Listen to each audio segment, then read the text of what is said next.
Good evening, one and all.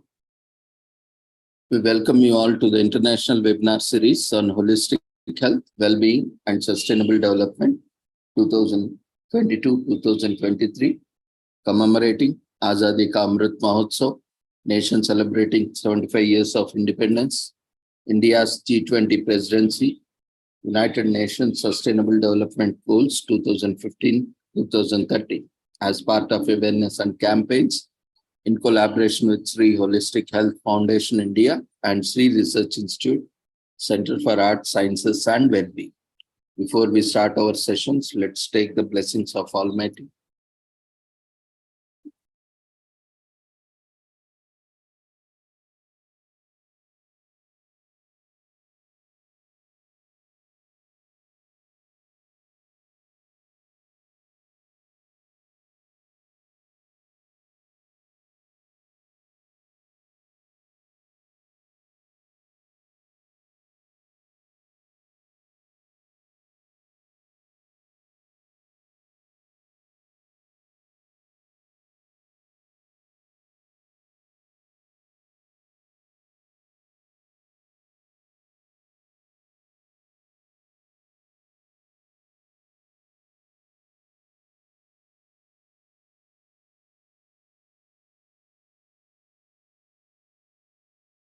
कुरु त्वं कल्याणम् आरोग्यं धनसम्पदः शुभं कुरु त्वं कल्याणम् आरोग्यं धनसम्पदः शत्रुबुद्धिविनाशाय दीपज्योतिर्नमोऽस्तुते दीपज्योतिर्नमोऽस्तुते शुभं कुरु त्वं कल्याणम् आरोग्यं धनसम्पदः शुभं कुरु त्वं कल्याणम् आरोग्यं धनसम्पदः.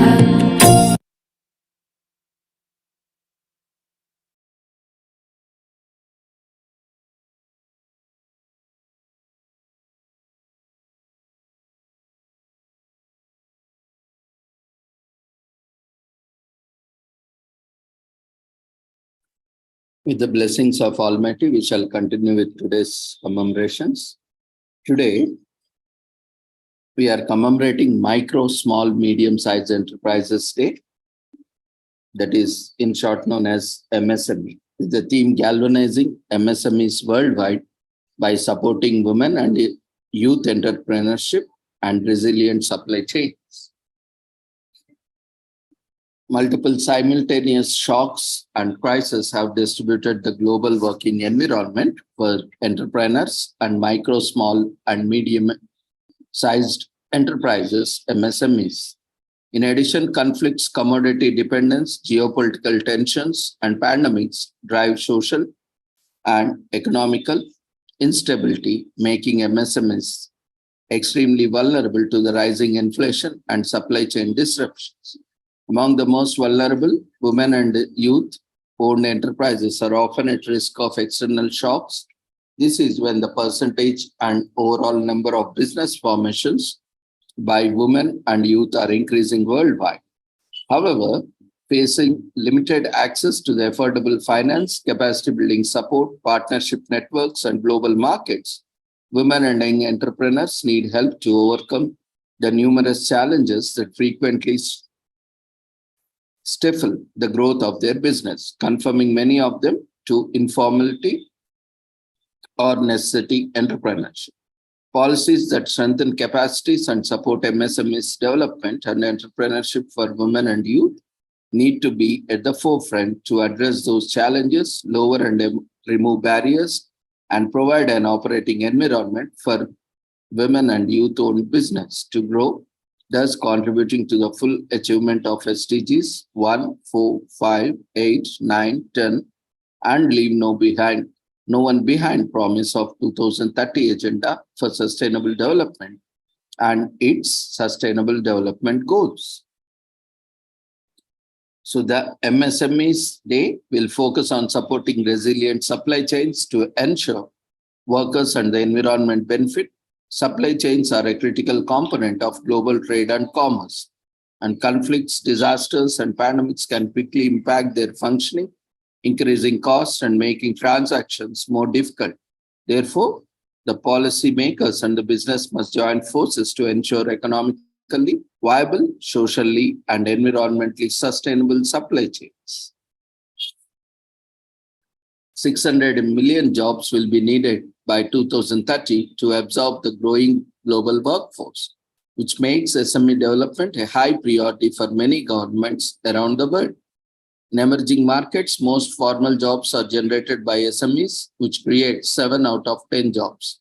Access to finance is disproportionately difficult for smaller firms in the least developed countries, LDCs, with 41% of SMEs in LDCs reporting access to finance as a major constraint to their growth and development by comparison to 30% in middle income countries, MICs, and only 15% in high income countries, HICs.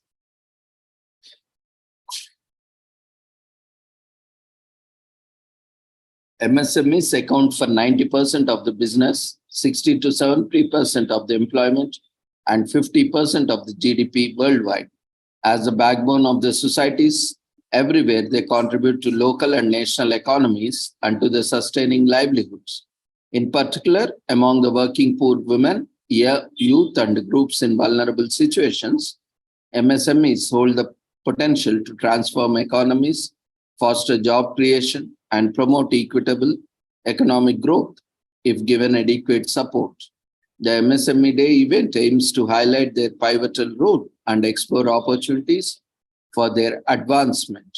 The United Nations General Assembly designated 27 June as Micro, Small, and Medium-Sized Entrepreneurs Day to raise awareness of the tremendous contributions of MSMEs to the achievement of the United Nations Sustainable Development Goals. So micro, small, and medium-sized enterprises are vital in achieving the Sustainable Development Goals, as already mentioned. There are an important element in the implementation of SDG 8 goal, decent work and economic growth, and SDG 9, industry, innovation, and infrastructure.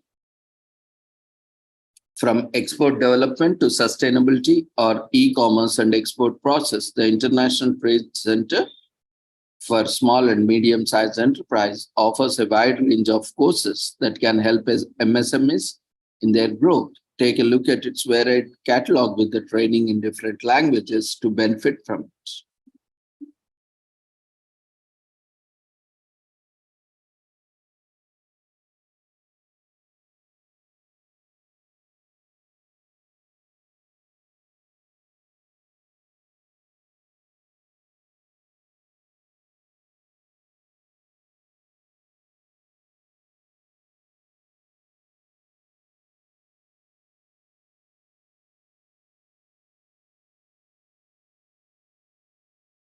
The power of small unlocking the potential of SMEs, micro, small, and medium-sized entrepreneurs. Enterprises, commonly abbreviated to SMEs, are responsible for more than 2/3 of all jobs worldwide. They also account for the majority of new job creation. But despite providing a huge share of global employment, SMEs still face major challenges when it comes to working conditions, productivity, and informality. Small and medium-sized enterprises or SMEs typically have fewer than 250 employees.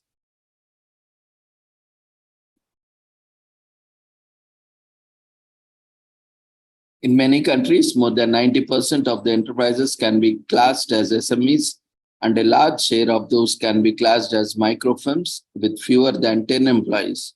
While they may be small individually, new ILO data show that micro and small enterprises together with own account workers account for a staggering 70% of employment worldwide. As we work to achieve the UN Sustainable Development Goals and ILO's Decent Work Agenda, we cannot afford to ignore the potential of SMEs and challenges they face.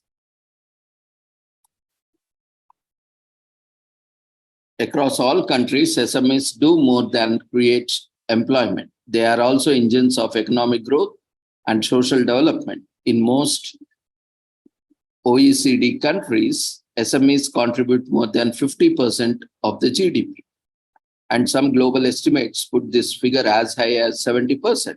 The contribution varies across sectors, and that is particularly high in the service industry, whereas SMEs account for 60% or more of GDP in nearly all OECD countries. SMEs are also more likely to hire from groups with lower chances of finding employment, such as young people, older workers, and less skilled workers.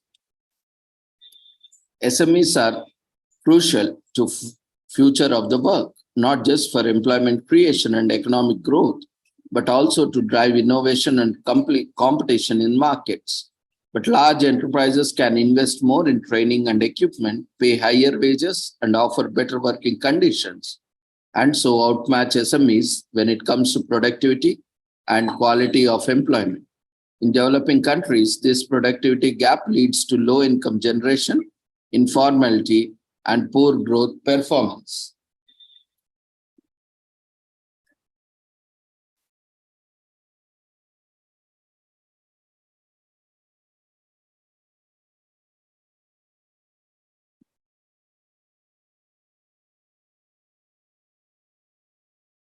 To close the gap, we must first understand the problems faced by SMEs, both from the perspectives of employers and employees, and in the context of borders facing the world of work. Running a small business can be challenging even in a favorable conditions, but when the business environment is stacked against you, productivity and innovation suffer as a result. And research shows that the biggest challenge for employers include regulatory environment, access to finance, skill shortages,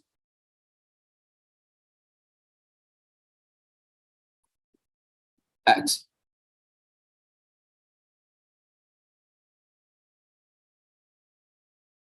and access to infrastructure.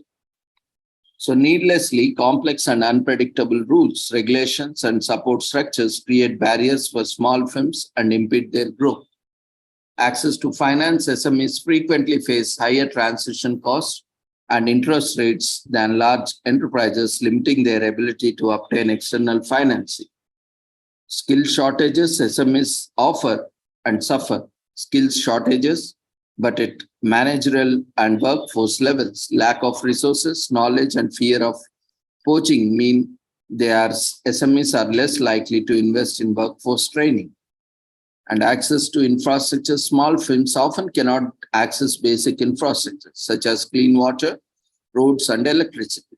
They are also often excluded from business and employer networks and do not have the resources to make use of digital technologies. Looking at the worker's perspective, SMEs score lower on most aspects of employment quality when compared to larger enterprises. For their employees, the biggest challenges include lower wages, lack of social security, poor occupational safety and health, weaker industrial relations. In European countries, wages in SMEs are 20 to 30% lower than the national average. Findings are similar for Japan and the United States. In addition, the gender wage gap between male and female-owned SMEs persists globally. In many low and middle income countries, small firms are not required to contribute to the social security coverage due to a low number of employees. In addition, many SMEs operate in the informal economy, so do not provide any social security to their workers. Research finds that work environments are more hazardous in small enterprises than in large enterprises. In Europe, 82% of all occupational injuries and 90% of all fatal accidents occur in SMEs. Industrial relations and collective bargaining play an important role in improving employment, security, and working conditions. However, in SMEs, trade union membership is low and company-level collective bargaining is often existence. The world of work in a phase of major upheaval and many challenges, both old and new, are hitting SMEs particularly hard. But with the right perspective, a challenge can become an opportunity. The ILO's human-centered agenda for the future of work gives the key to channel disruption into positive change. These are going green. Environment sustainability cannot be achieved without SMEs. In addition to their impact on the environment, they also hold the key to designing local solutions to the climate change. But for many small enterprises, the process of greening the business is limited by additional costs and lower awareness. By raising awareness about the benefits of going green and equipping small enterprises with the skills they need to get there, we can achieve a just transition to environmentally sustainable future. Women entrepreneurship. Women own and lead up to 1/3 of all business operating in the formal economy worldwide, and millions more run small informal enterprises in developing companies. Women continue to pursue entrepreneurship and succeed business in spite of barriers they face, including discrimination and harassment at work, and the lion's share of domestic responsibilities, and of course, a persistent gender pay gap. Imagine what they could have achieved on a level playing field. And the informal economy, the majority of SMEs are also informal enterprises, which provide livelihoods for 60% of the world's workers. Unfortunately, informal employment is typically characterized by low pay, poor working conditions, and a lack of social security. Productivity also tends to be low, and these enterprises often cannot access finance and markets, reinforcing their informal status by creating paths to formality and sustained productivity growth.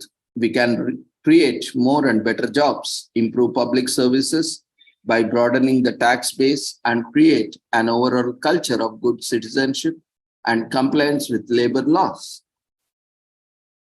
The digital economy, rapid digital development is major disruptive factors across all the sectors and industries. For SMEs, digital technologies can potentially enhance management practices, improve market intelligence, and create virtual access to the regional and global value chains. However, many SMEs lack the skills and resources to capitalize on the opportunity. By supporting SMEs in the transition to digital, we can ensure that the small business can benefit from the full potential to new technologies while ensuring that digital adoption does not compromise the decent work.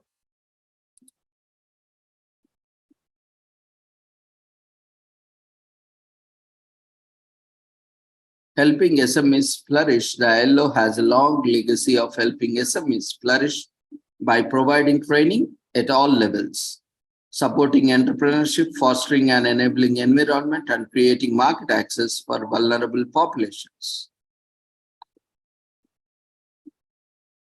Strengthening value chains. No business exists in a vacuum. A value chain describes how value is created by the enterprises, activities, and other actors needed to bring a product from the initial idea to final market. The ILO takes a systematic approach to value chain development by identifying and removing underlying causes of market underperformance to create benefits for actors at every point in the chain. Strengthening value chains increase profits and productivity for SMEs, which allows them to create more and better jobs in their communities. In turn, this approach ensures sustainable growth and greater benefits. The ILO is also campaigning a human-centered vision for the future of work. This means reaffirming that the labor is not a commodity and keeping the rights, needs, and aspirations of people at the heart of every program and policy. By supporting SMEs to meet and overcome many challenges they face, the ILO is improving livelihoods of the people who run, those who work for them, and everyone who relies on the products or services they provide. Supporting SMEs create far-reaching ripples of positive effects for families, communities, and countries. The future is small and the future is beautiful. Leaving SMEs behind is not an option. The 2030 Agenda for Sustainable Development certainly cannot be achieved without them. Given their global prevalence and their huge importance to social economic and environmental development, the future of work will be bleak if we do not support SMEs to unlock their full potential. But once we start taking big steps to support small enterprises, the future looks bright and indeed.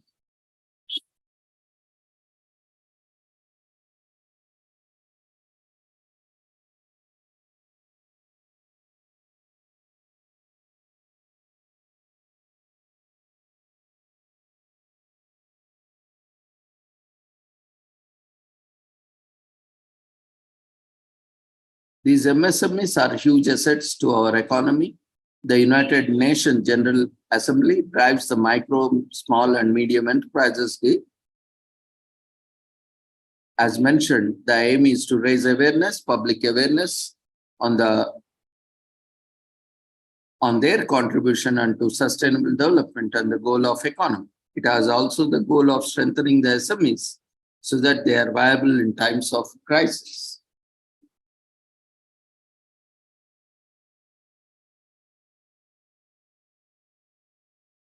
Micro, small and medium enterprises are critical for creating jobs, reducing hunger and poverty, and stimulating entrepreneurship and innovation. They are also known as SMEs. This terminology is used by the World Bank and the United Nations. They are pivotal feature of communities and economies, and micro, small and medium-sized enterprises are vital in achieving sustainable development goals. Legislation regarding SMEs was passed in 2006. Enterprises are classified into two categories: manufacturing enterprises and service enterprises. In 2021, the United Nations hosted 3 events to celebrate the pivotal role that these entrepreneurs play in strengthening the global economy.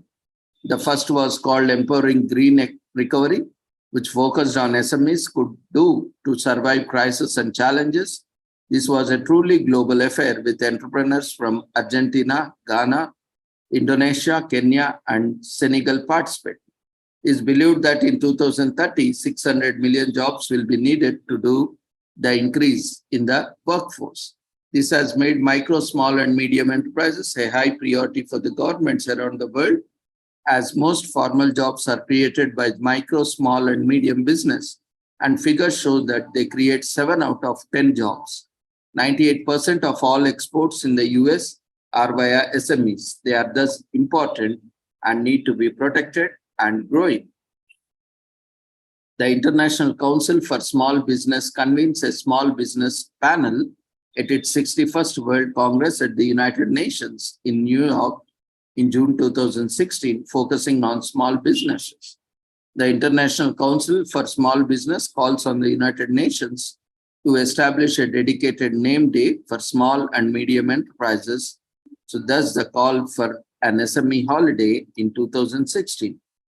27 June is declared Micro, Small and Medium Enterprises Day in April 2017, and the day is formed.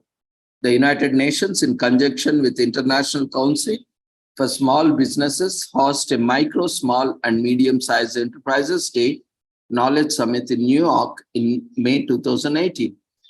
The SME's virtual events in June 2020 days goes online with 2 virtual events. Some examples are lawn and landscaping companies, street vendors, carpenters, plumbers, and independent mechanics, which are examples of micro businesses. In the US, there is no distinct way to identify small and mid-sized enterprises. The European Union offers clear definitions characterizing a small-sized enterprises as a company with fewer than 50 employees and a medium-sized enterprises as one with 250 employees less than. So even in India, there is a clear description of what is micro, small, medium, and large enterprises. The enterprises are classified into 2 divisions, as already mentioned: manufacturing and service enterprises. Manufacturing includes manufacturing activities. Service enterprise does not include manufacturing, but only includes the service.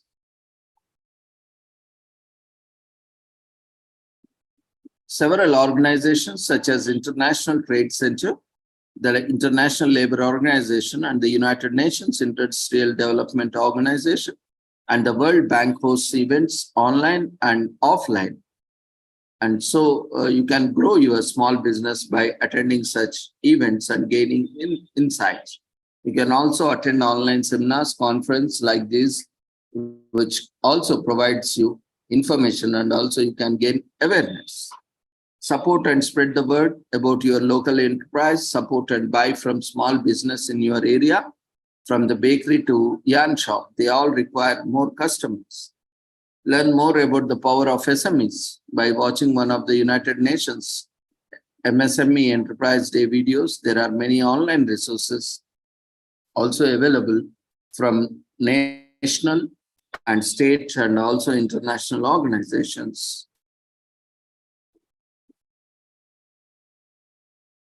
As already mentioned, micro, small, and medium-sized enterprises are responsible for generating most formal jobs, and more than 600 million jobs will be needed by 2030 to handle the growing global workplace. So there is a huge potential for the youth and even the aged also to get employed.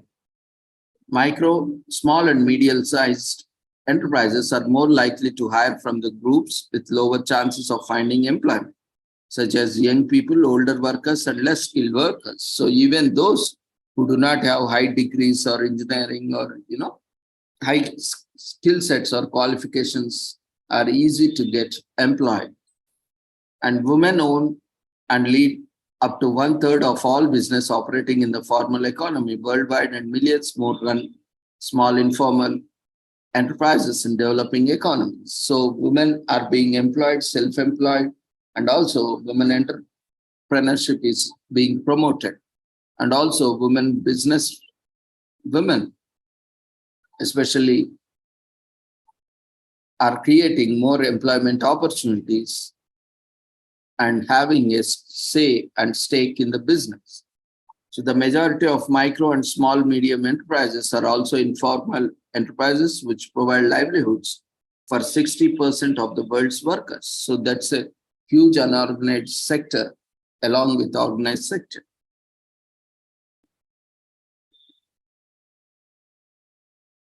So by all these, they are helping creating significant employment opportunities and income generation. This also helps in elevate poverty. And this day highlights the significant achievements and success rates of micro, small, and medium enterprises.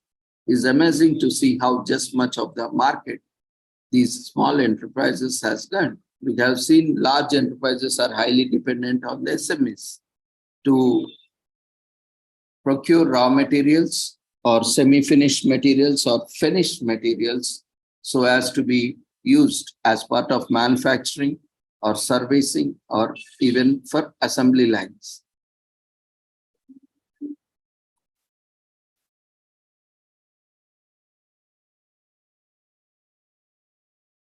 Today is National HIV Testing Day in US. Each year, America observes National HIV Testing Day on June 27th, raising awareness about the importance of testing for HIV and getting an early diagnosis, called NHTD in short.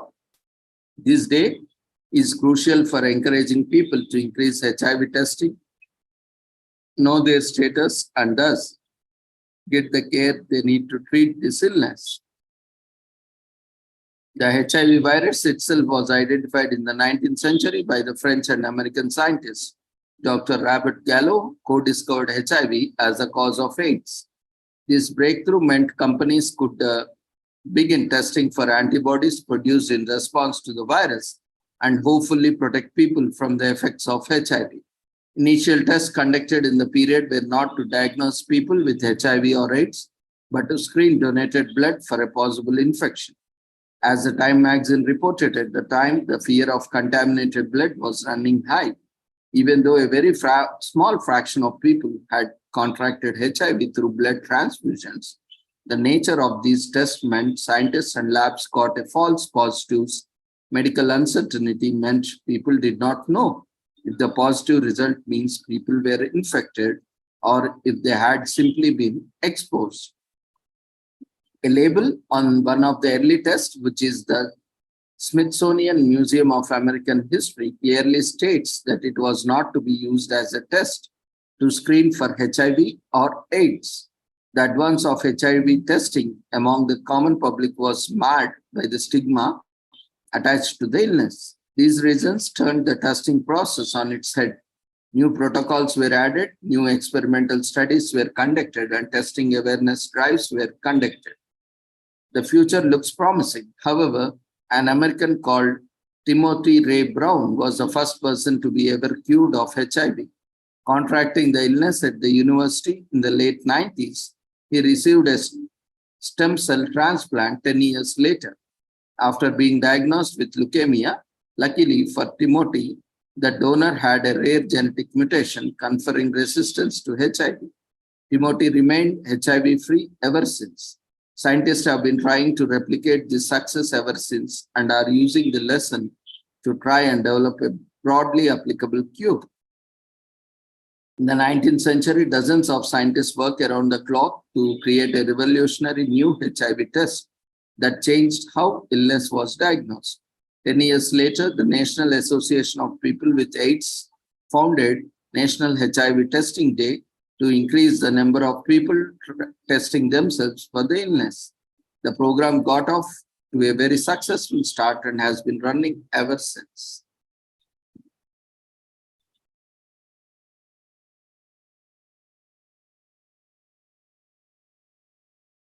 An antibody test performed on blood obtained from a well can detect HIV within 18 to 45 days of exposure.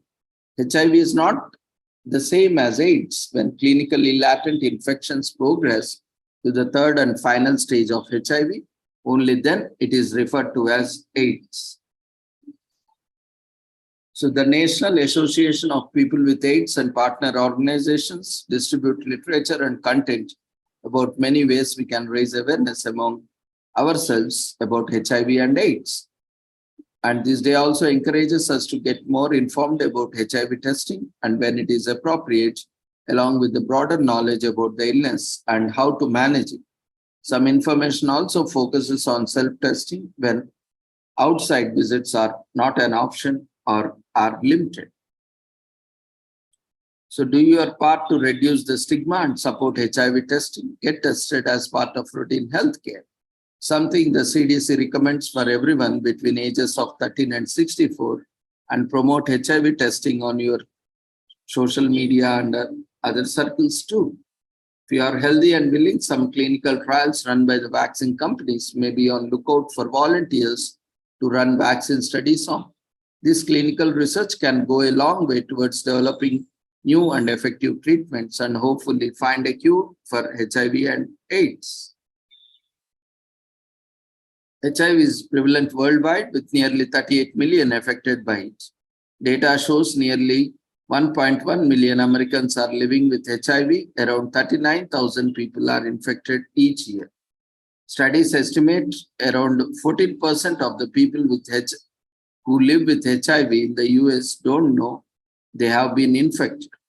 While researchers have been working for over 20 years to develop an effective vaccine for HIV, they have been unsuccessful so far. Timothy Ray Brown, known as a Berlin patient, is the first and only person in the world to be cured of HIV. So National HIV Testing Day normalizes the illness, striving to bring people into testing centers all over America. Observing this day sensitizes all of us to the illness, allowing the stigma linked to HIV and AIDS to fade gradually. Ultimately, we see the days and programs like these as critical resource in fighting against HIV and related disorders. National HIV Testing Day empowers communities, partners on the ground, and healthcare providers by normalizing HIV testing. In consequence, this increased testing allows us to prevent HIV among the hardest hit population and help people already infected to stay healthy and positive. For all the people with undiagnosed HIV, National HIV Testing Day encourages testing, which is the first step towards managing the illness. The earlier people test themselves, the more steps people can take towards maintaining a healthy life and reducing the spread of HIV.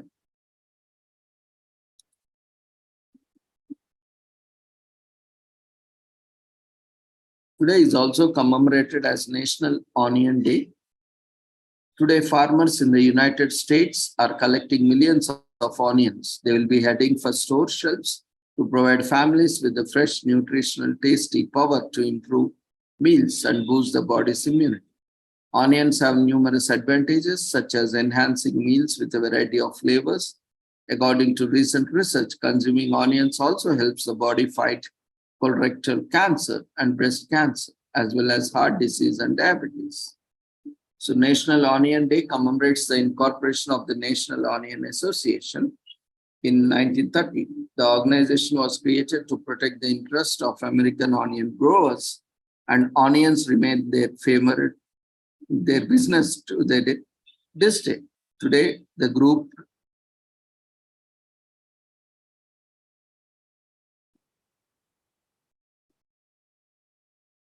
group represents over 500 onion producers, shippers, packers, and suppliers across the country.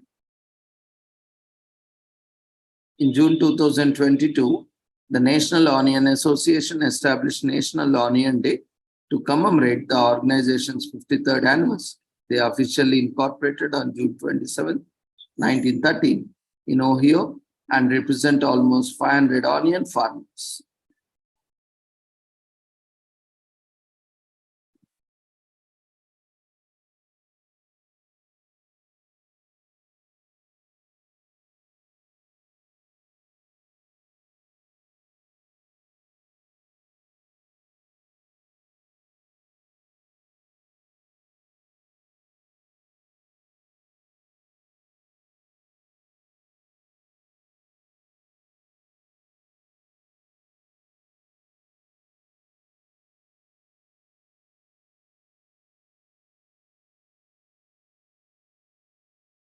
We rely on the onion to improve flavor of our savory meals, whether we use a sweet, white, red, or ever popular yellow onion. They complement meats and salads, making the versatile onion a culinary powerhouse. It is needed seasoning alongside our salt and pepper, whether added to eggs or pickled. While the onion is low in calories, it is high in vitamin C and antioxidants and can increase your dietary fiber and vitamin B6 intake. Unlike many other lower calorie ingredients, onions produce a high nutritional content without compromising flavor. And it makes no difference what you do it, pickle or raw, caramelized, sauteed or pureed. The onions adds a lot of flavor to a dish. With so many types to choose from, onions present numerous opportunities to reap the benefits.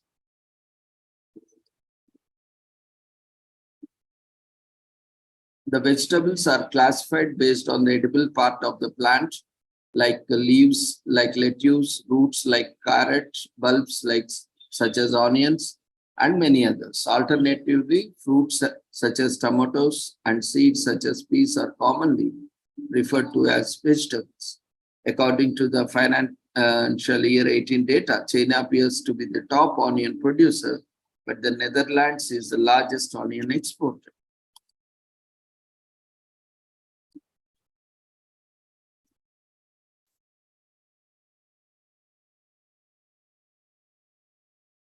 Onions aid in the treatment of infections. Onions were worshipped for their medicinal powers by various civilizations. They have anti-inflammatory properties, relieve joint pain, treat ear infections, work as an antibiotic, and are an excellent expectorant for loosening up thick film.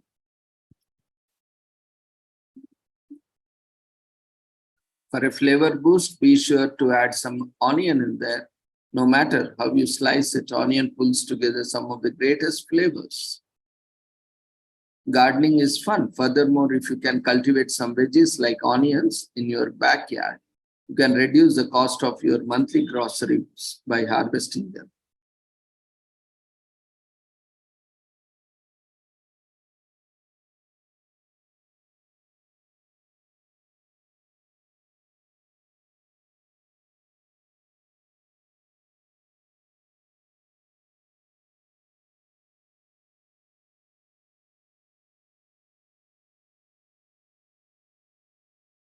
Onions have been present for thousands of years, and around 3500 BC, onions were harvested for the first time. The reason you become a teared eye when cutting onions is because of the sulfuric acid they contain. They claim that the spherical shape and concentric circles represent eternity. Onions were used to cover the tombs of their monarchs and were important in ritual burials.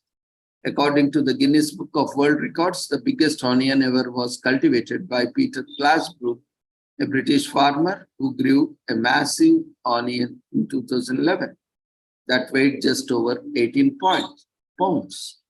Before it was known as Big Apple, New York was known as the Big Onion because it was a place where you could peel layer after layer without touching the center, kind of like an onion. Onions are an important and healthy part of diet. Why not grow and cultivate your own in your backyard? We would also have thought onions, known for making us cry, could be sweet and selectable with some creativity.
Onions are rich in prebiotics. This helps to increase friendly bacteria in your guts, which helps to build immunity against viruses.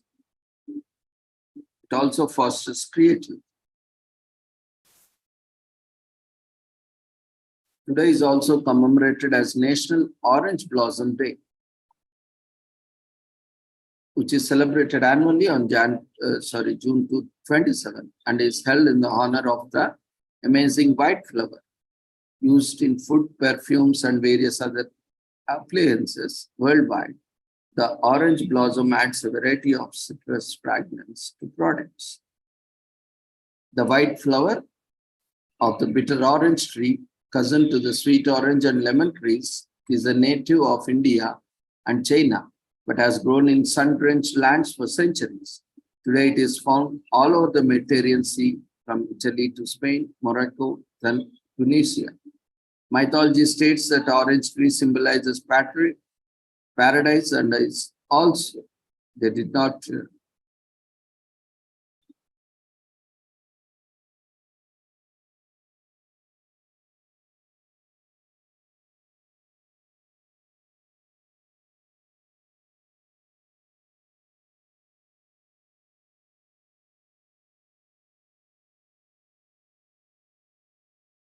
Mythology states that orange tree symbolizes paradise and love. Its white flowers are purity and its fruit is fertility. The craze for this flower is reported to have spread throughout the Islamic Empire, and it reached Spain in the 9th century. 3 centuries later, this fragrant plant made its way to Sicily and then Provence, introduced by the Crusaders. In Rome, the orange blossom essence gained much popularity because of the nobleman's wife, who would wear this essence everywhere. Quickly becoming fashionable, this scent spread throughout the French court. King Louis XIV, who had been passionate about perfumes from a very young age, suffered from severe headaches. Only the mild and fragrant orange blossom scented smooth every other year.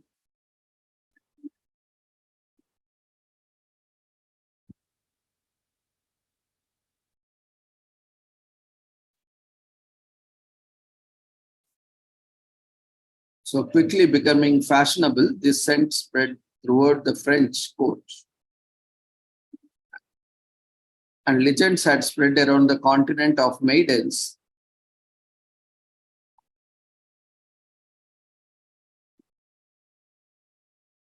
who was entwining fresh orange blossoms into their bridal breath for their hair.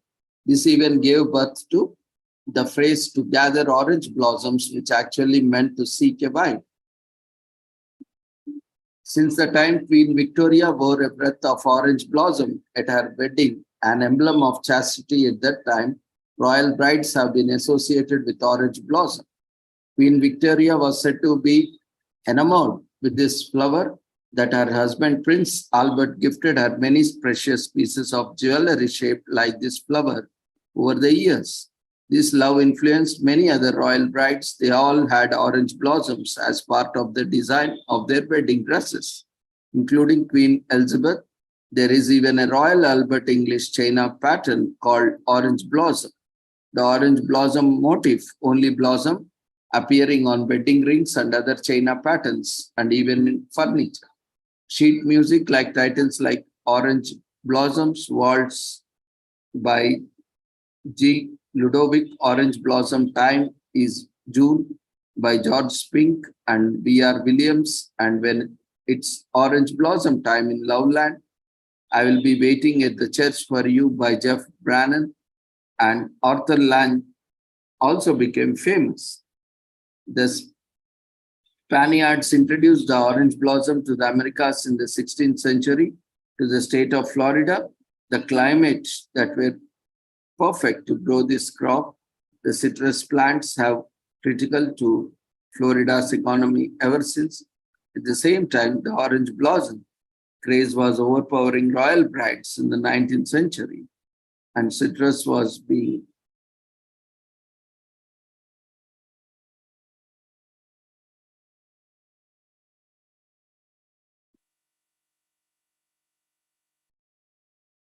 even today, this flower is seen as good luck and frequently appears in banquets and breath weddings apart from all versatile uses.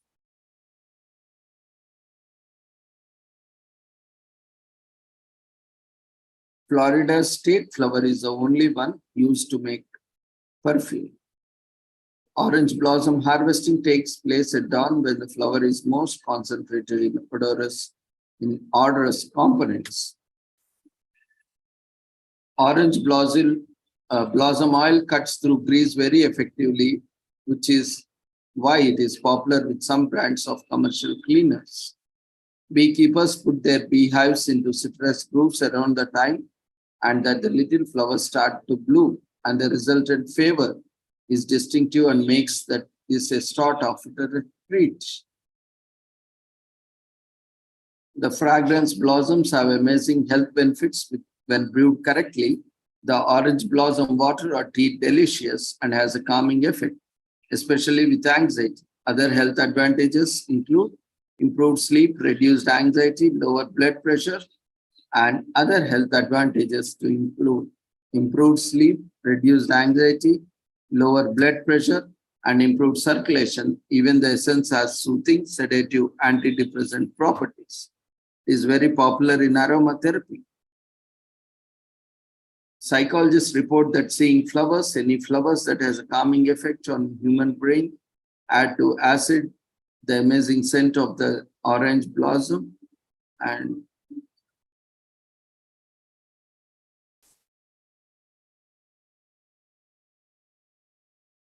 we love getting a whiff of orange blossoms or even talking about them feeds our souls and sparks of creativity.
Today is also commemorated as National PTSD Awareness Day in US. It is a complex disorder caused by experiencing or witnessing trauma. The trauma necessary to cause PTSD can originate from many events, potentially an accident, combat, natural disaster, or as an assault. But there are also other ways and as PTSD symptoms can arise. A trained professional must diagnose PTSD based on the symptoms like hypervigilance, mood swings, recurring and involuntary flashbacks to the trauma and avoidance. The National Center for PTSD declared all of June to be PTSD Awareness Month. You can also help their campaign by educating yourself and others about the illness and starting help with those who might need it. PTSD, some form or other, has long documented in humans. The earliest known literature about the disorder is a poem from 50 BC. Hippocrates narrated a traumatic battle experience about a soldier who was hurted by PTSD. Like combat flashbacks, PTSD have consistently been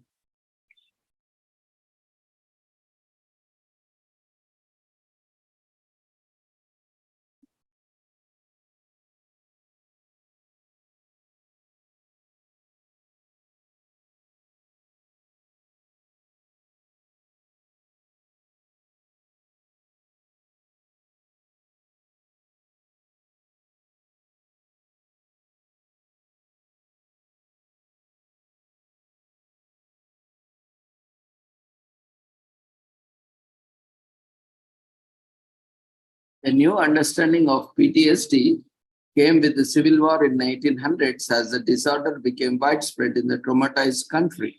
PTSD was known under a variety of names, including railway spine. It was in 1915 that some understanding of PTSD was formally introduced into the medical literature under the name shell shock. World War I threw the disease into spotlight and rudimentary treatments like electric shock therapy were attempted. It wasn't until 1950s the more modern treatments were group therapy included. The Vietnam War issued in yet a new understanding of the disorder. They coincided with research done by psychologists on both Holocaust victims and rape victims, which helped prove that many kinds of trauma can lead to PTSD. Today, it is considered largely treatable, so we made a lot of progress. The Senate recognized June 27th as International PTSD Awareness Day at the urging Senator Kent Conrad. Conrad wanted to honor a North Dhaka National Guard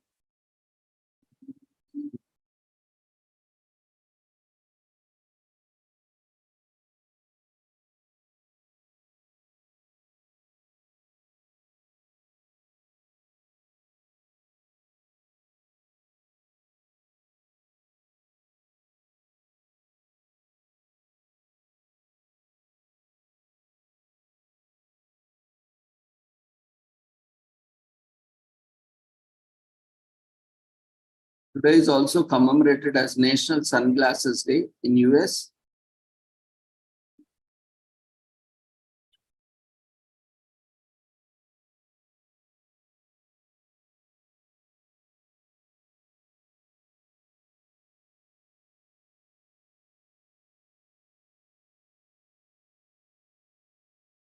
They make you look attractive and fun. They protect your skin and vision. They keep you from getting wrinkles.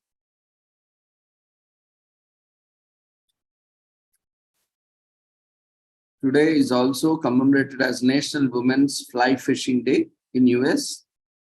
This day is dedicated to honoring and promoting the female fly fishing anglers throughout the world. Emerald water anglers is the women's most responsible for the establishment of this holiday. Observation in 2020, women are encouraged to form friendships with other female anglers in their community and fly fish, learn, uplift, and support one another. By publishing images, we can make our research known, presence known. Fly fishing is thought to have begun in the 2nd century in modern days Rome. The practice of simulating a fly coating on the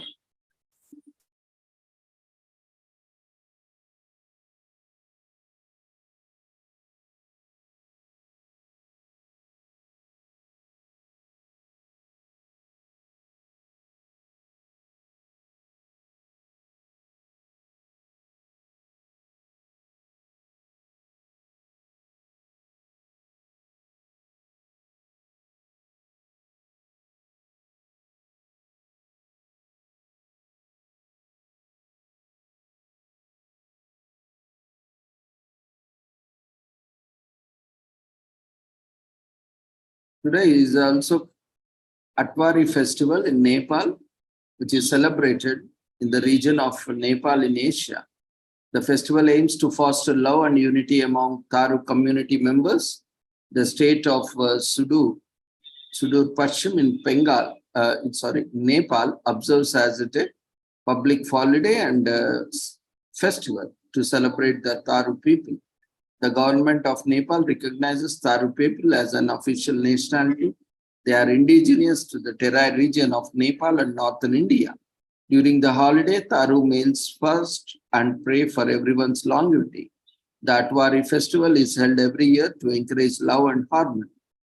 The Tharu people, Nepal's fourth largest ethnic group, are the originators of the Atwari group festival.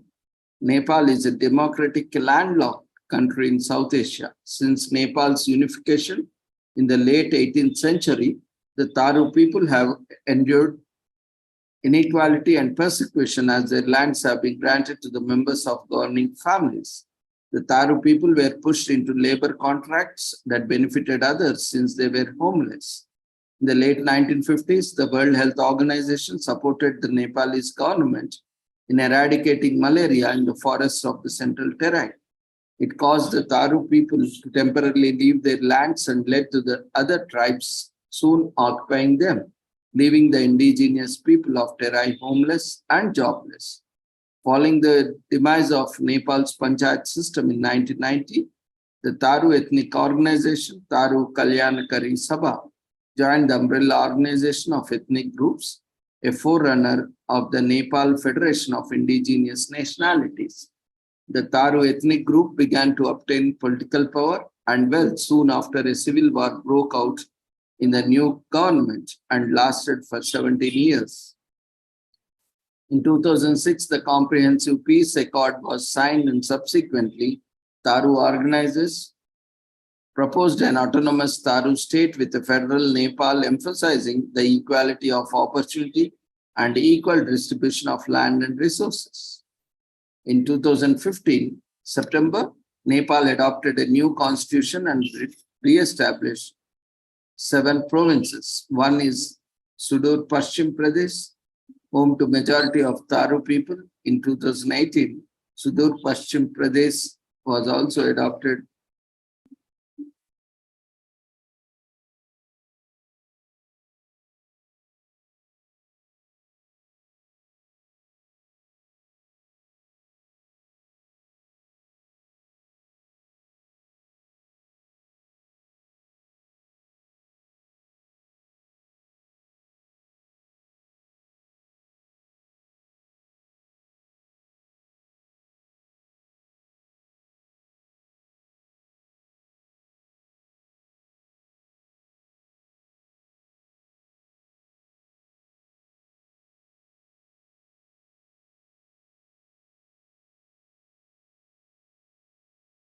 So there is varieties are Eastern Tharu, Central Tharu, Mid Central Tharu, and Western Tharu are the many types of Tharu.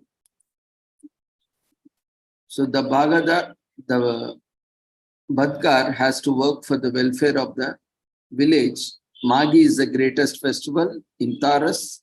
The festival is marked by taking bath at the nearest natural water resources like rivers and ponds and eating sweets prepared from sesame seeds, that is Tiluva Laddu, rice pudding with sesame seeds like til khichdi, sticky rice, chichar, fish, and meat. Those who are vegetarians, they skip this fish and meat. The next big thing to attending an event in person or watching it on TV or online, you can find, you cannot find it online, then check World News Station. They could show recaps of the events. The Tharu are a culture-rich indigenous people. Dedicate a bit of your time to learning about them. And Tharu is considered an official nationality in Nepal, and the Tharu people are aboriginal to Central Terai. Tharu people protested in 2009 against the government classification of them as Madesi people. In all male members of the Tharu community supposedly fast during the event. Atwari is a public holiday in Sudur Pashchim Pradesh, province of April.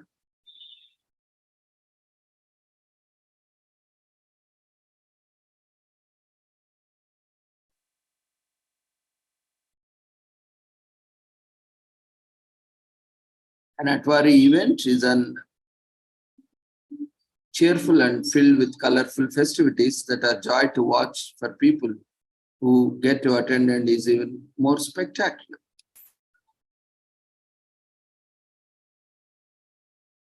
Today is also commemorated as Day of Turkmen Workers of Culture and Art in Turkmenistan,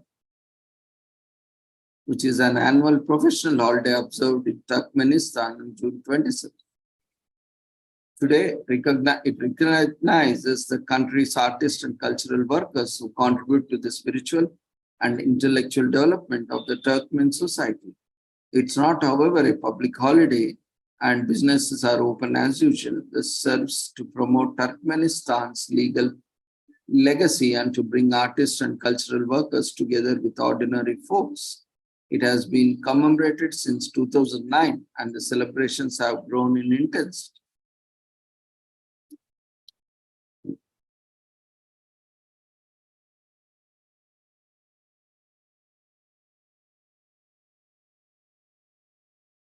June 27th encapsulates the relationship between national culture, art, and literature, emphasizing the significance of an art and poetry in people's lives. Thus, this is an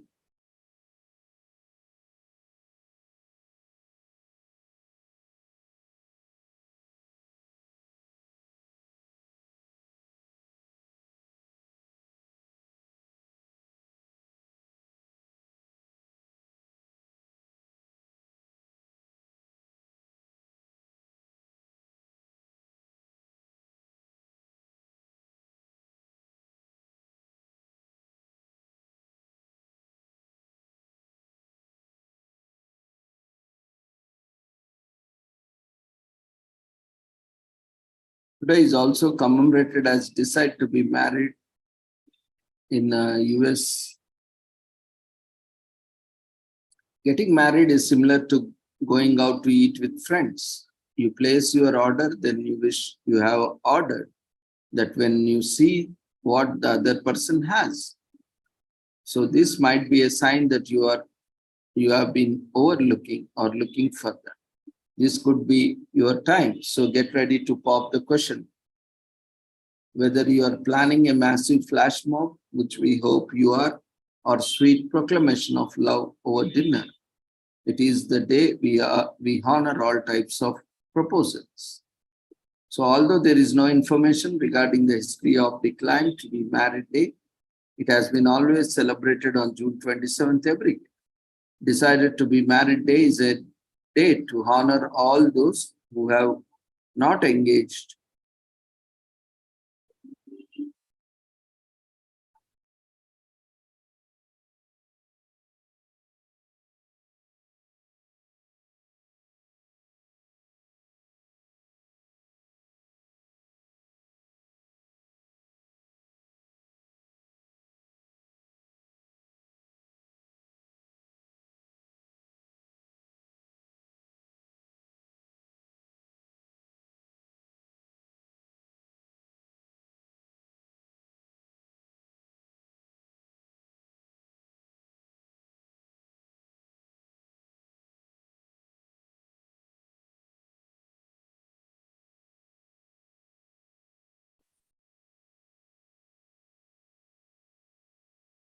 Marriage engagements are traditionally conducted through the singing of legal documents or between final meetings for the majority of the history.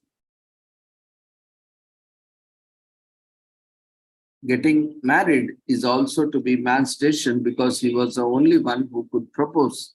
But nowadays, the majority of couples make their decisions together. So whether you are halfway through your to-do list or trying to propose to your partner or simply trying to figure out, decide to be Married Day has a lot to offer.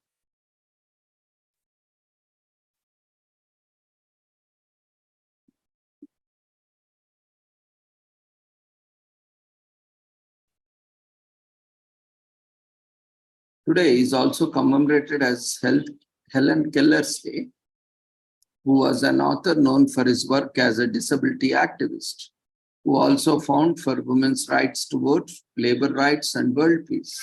She is also famous for her autobiography, which has been source of inspiration for people of all around the world. So let's celebrate this profile's author's birthday.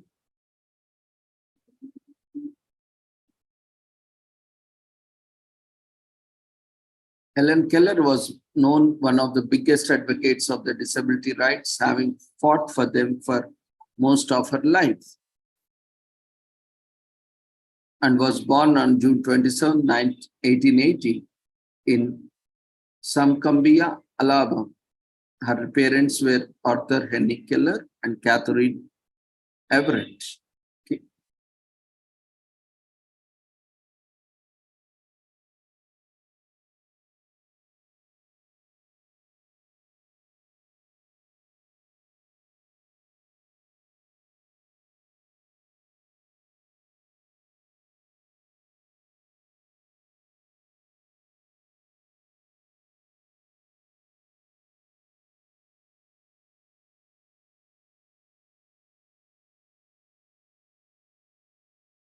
Helen Keller was known as one of the biggest advocates of disability rights, having fought for them for most of her life.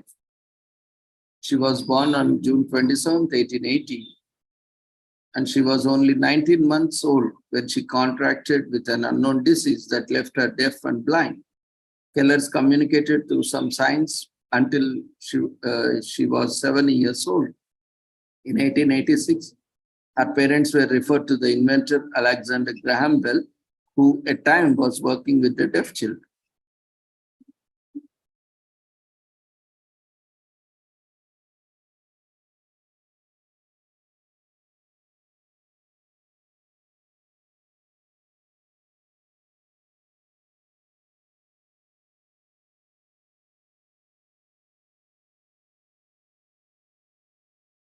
Today is also commemorated as National Ice Cream Cake Day.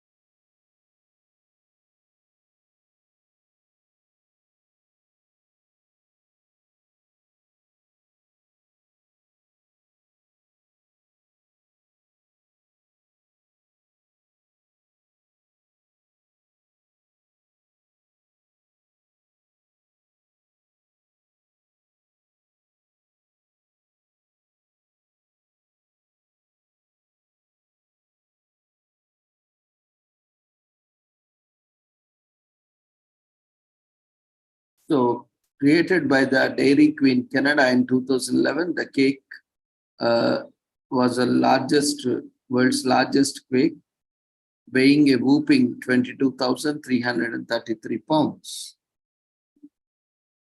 Extremely popular across the US and Australia, ice cream cakes lose their sheen. In Europe, they are reportedly less popular.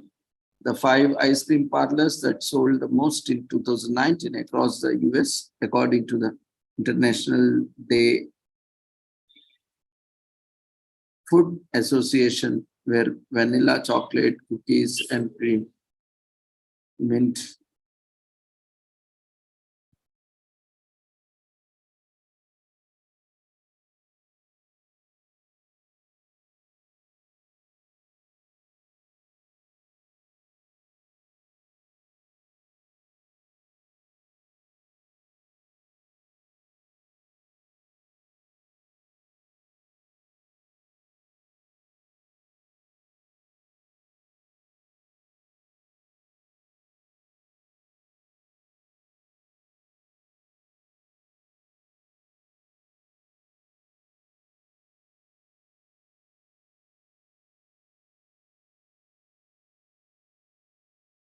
So with this, we shall conclude these commemorations for the day. We thank everyone for joining. We have shared the registration link in the chat box. Those who have not registered for today's webinar are requested to kindly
Dear friends, feedback form has been shared in the chat box.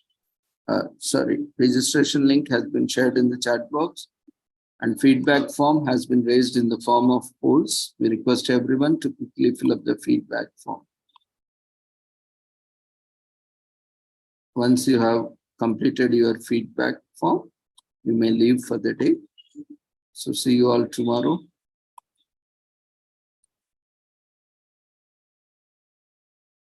Take care. Good night.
Thank you everyone for joining us. See you all tomorrow at 6 o'clock.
So see you all tomorrow.